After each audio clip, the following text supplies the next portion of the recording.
Listen, my child, you say to me, I am the voice of your history. Be not afraid, come follow me.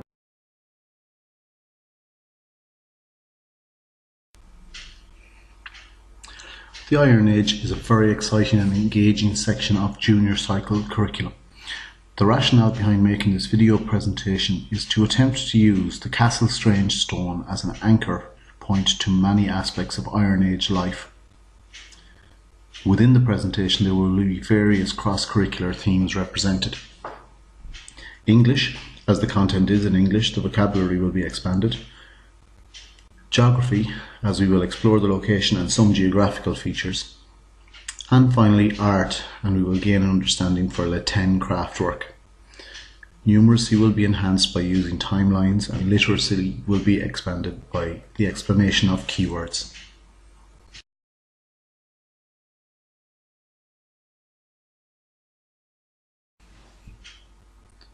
Learning outcomes. At the end of this presentation, you will be able to explain what the Castlestrange Stone is, identify who designed and made the stone, and finally analyse the various ideas put forward as purposes for the stone.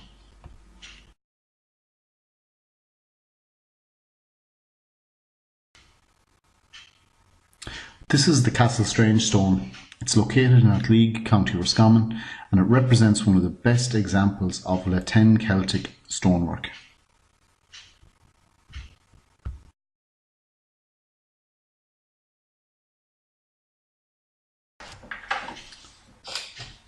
The stone is located in County Roscommon, 10 kilometres southwest of Roscommon town, in the village of Athleague, the heartland of Roscommon hurling. In the village of Athleague, take a right turn and follow the River Suck, the 7th longest river in Ireland.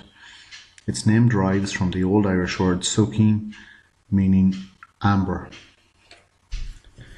This road will take you to the entrance of Castlestrange Estate, and 50 metres inside the gate, the stone is there on the right.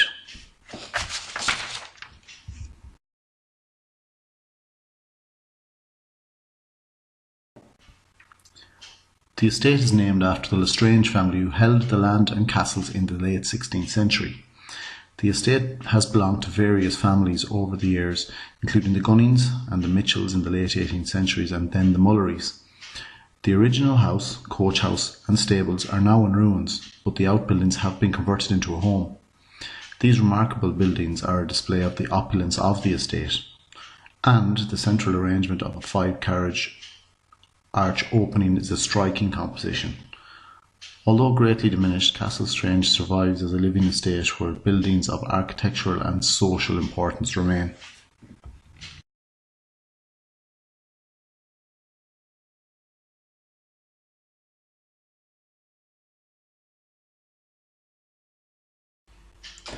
Here are some images of the Castlestrange Stone. It is a granite boulder and it displays the characteristics of curvilinear ornamentation of Celtic flourishes called Le 10. The Castlestrange Stone is 60 centimetres high and 90 centimetres long, with its design incised rather than carved in relief. Decorated in curvilinear ornamentation, it dates around 200 BC.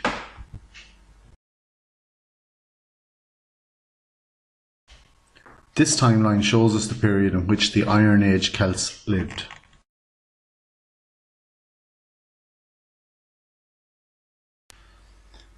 What was the purpose of the stone? This is not really known or decided upon, but it is speculated that it could have been a decorative stone, a ceremonial object, an altar for pagan sacrifices, a marker stone, a barrier, or have had some other type of religious meaning. There is one thing that is certain. Along with its sister stone, the Turrow Stone, in County Galway, they represent the finest examples of Celtic Le 10 craftwork in the world today.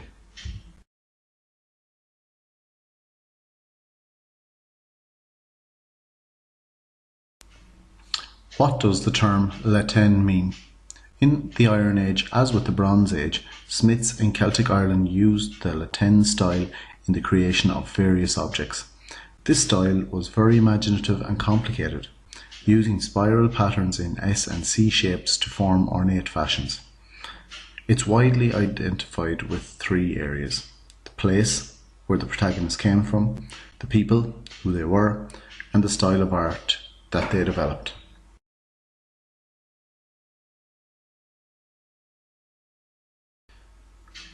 The Latin culture was a European Iron Age culture named after the archaeological site of Laten on the north side of Lake Neuchâtel in Switzerland.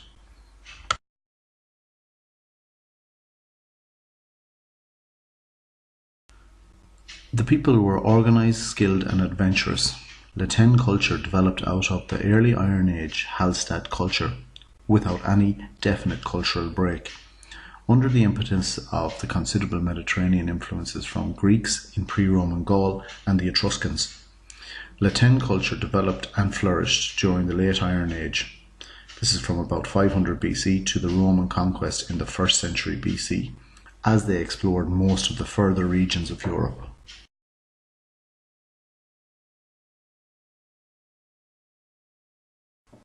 Along with the stonework, here are some other examples of Latin art, signified by curvilinear patterns consisting of swirls and spirals carved into stones and incised on metal.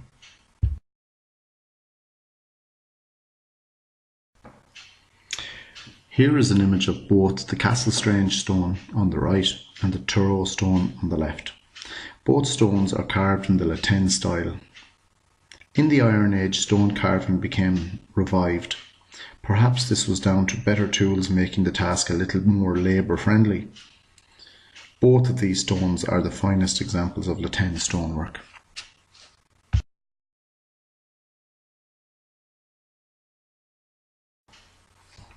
Latin style was not restricted to stone.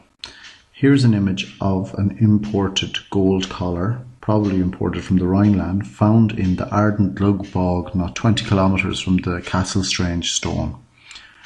This might indicate that there were many different settlements in the South Roscommon area, and perhaps that these settlements continued to trade with mainland Europe.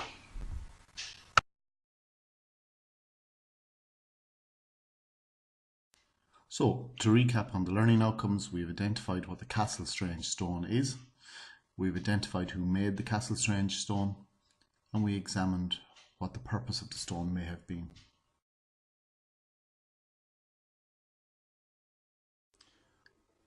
This concludes this section of the podcast. Thank you for your attention. Are there any questions?